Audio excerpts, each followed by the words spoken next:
Привет, друзья! Сегодня в Германии сразу несколько событий, которые напрямую затронут жизни миллионов людей. Почему эксперты требуют срочно менять пенсионную систему и предлагают новые правила выхода на пенсию? Что стоит за предупреждением министра экономики о том, что социальные системы страны оказались на пределе возможностей?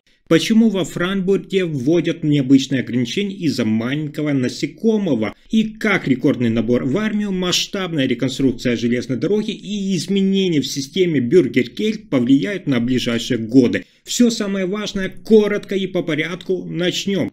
Итак, эксперты Института Инфо заявили, что без глубокой реформы немецкая пенсионная система окажется в тупике. По их мнению, откладывание решения больше нельзя, расходы стремительно растут, а число работающих уменьшается. Одно из ключевых предложений – это автоматическое повышение пенсионного возраста в зависимости от увеличения продолжительности жизни. Если люди живут дольше, то и работать должны дольше, считают авторы доклада. Также предлагается отменить льготный выход на пенсию в 63 года, изменить форму расчета пенсии, чтобы она больше зависела от инфляции, а не от роста зарплат, и усилить так называемый фактор устойчивости, который регулирует соотношение между работающими и пенсионерами. Если ничего не менять, то по оценкам экспертов к 2050 году взносы в пенсионную систему вырастут до 22% от зарплаты. Это ударит как по работникам, так и по работодателям. Ученые предупреждают, без решительных шагов система станет все более убыточной и потребует огромных вливаний из госбюджета.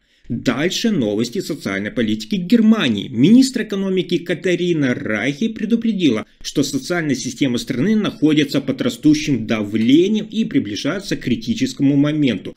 После посещения предприятий в Эссене она заявила, что осенью стартует серия независимых комиссий, которые должны разработать предложения по реформированию системы социальной защиты. По ее словам, жители страны ждут от этих институтов прежде всего надежности и безопасности, но для этого необходимы изменения. Райхе подчеркнула, что проблемы давно не новы, и текущему правительству предстоит лишь продолжить работу над ними. Она назвала ситуацию переломным моментом, при котором необходимо объединить разные трудовые биографии, спрос на рабочую силу и вопросы миграции в единую стратегию, чтобы сохранить высокий уровень производительности. На фоне ее речи усилился внутренний конфликт. Представители консервативного крыла социал-демократической партии Германии критиковали предложение о повышении пенсионного возраста, отмечая, что рынок труда не готов к таким изменениям, а сама министр должна сосредоточиться на экономических задачах.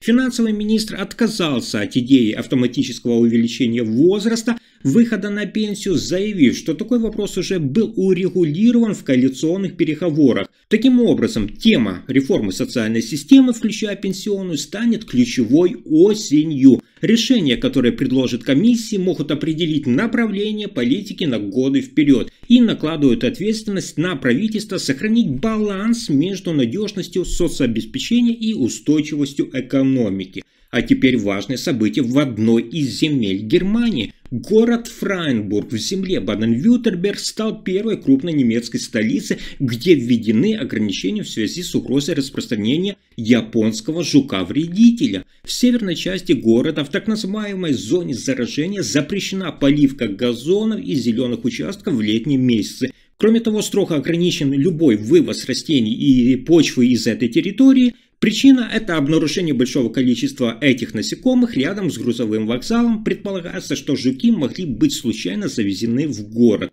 Инсект, японский жук, известен своей прожорливостью. Он питается на более чем 400 видах растений, включая плодовые деревья, виноградники, леса, парки и сады. Причем естественных врагов у него в Европе даже нет. Ранее в соседней Швейцарии в районе Базеля наблюдались крупные колонии жуков, и там уже применяются биологические методы борьбы, в частности распыление методом на газонах для уничтожения личинок. В Германии усилился мониторинг, установлены специальные ловушки с аттрактантами, а население призывают сообщать о подозрительных насекомых и проверять посадочный материал и багаж после поездок из зараженных регионов. Запреты и меры профилактики направлены на предотвращение избежать дальнейшего распространения жука, поскольку его присутствие может привести к серьезным экономическим и экологическим последствиям. Без вмешательства насекомое способно разрушить декоративные сельскохозяйственные насаждения, а также повредить растительность в городских зонах. И перейдем к невероятной новости про оборону Германии. С января по конец 2025 года в Бундесвер поступило, внимание, рекордное число новых рекрутов. Рост составил около 28% по сравнению с прошлым годом. Более 13 700 человек присоединились к армии за этот период, что стало самым крупным приростом за последние годы. Активный состав вырос примерно на 2000 человек, перевалив за отметку 183 тысячи служащих. Особенно значительный прирост наблюдается среди добровольцев. Число тех, кто выбрал добровольную военную службу, увеличилось приблизительно на 15% и достигло 11 350 человек. Количество предварительных консультаций выросло тоже на 11%, а заявок стало на 8% больше. В гражданскую службу также увеличился интерес, плюс примерно 31%. А впереди внедрение модели новой службы, которая, напомню, стартует в 2026 году. Она включает обязательное заполнение 18-летними мужчинами цифрового опросника об интересе и готовности к службе. Женщины смогут участвовать добровольно. Срок базовой подготовки, напомню, составляет 6 месяцев с возможностью продления до 23 месяцев. При этом предусмотрены поощрения от водительских прав до языковых курсов. Ожидается, что ежегодно до 2031 года будут привлекаться до 40 тысяч рекрутов. Общая цель – это довести численность до примерно, внимание, 260 тысяч активных военнослужащих и 200 тысяч резервистов к 2030 годам. Это часть стратегии усиления обороноспособности и достижения обязательств перед военным альянсом. Переход к новой модели оценивается как гибкий, обязательные меры возможны, но только при нехватке добровольцев. Таким образом, стратегия комплектования нового поколения военных ориентирована на привлечение добровольцев, поддержку их профессионального развития и постепенное создание устойчивой резервной структуры.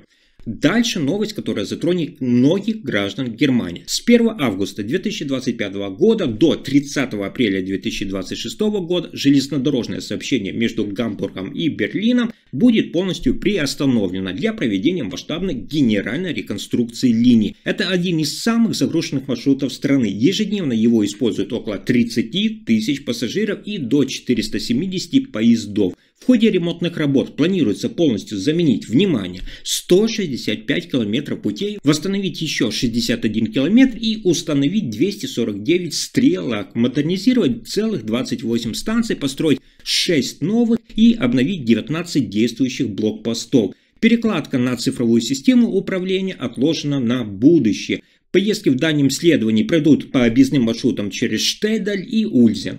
Это увеличит время в пути примерно на 45 минут, а интервал между рейсами составит 1 час вместо предыдущих, напомню, 30 минут. Пункты остановки в Людвигслусте и Виттенберге будут отменены. Региональные поезда в некоторых случаях заменят автобусами, организуют 28 маршрутов, соединяющих крупные узловые точки. Пассажирам рекомендуется рассчитывать на пересадки в окрестностях Гамбурга. Замена поездов на автобусы уже вызывает нарекания по поводу нерегулярного расписания и неудобных точек отправления. Грузовые поезда также будут перенаправлены по маршрутам через Штедаль и Ульзен, Ротенбург и Верден, что увеличит время доставки на несколько часов. Считается, что закрытие дороги оправдано, так работы выполнят быстрее и загрузка сети в будущем снизится. Тем не менее, пассажирские организации и Министерство транспорта критикуют сокращение прямых рейсов и нарушение привычных маршрутов.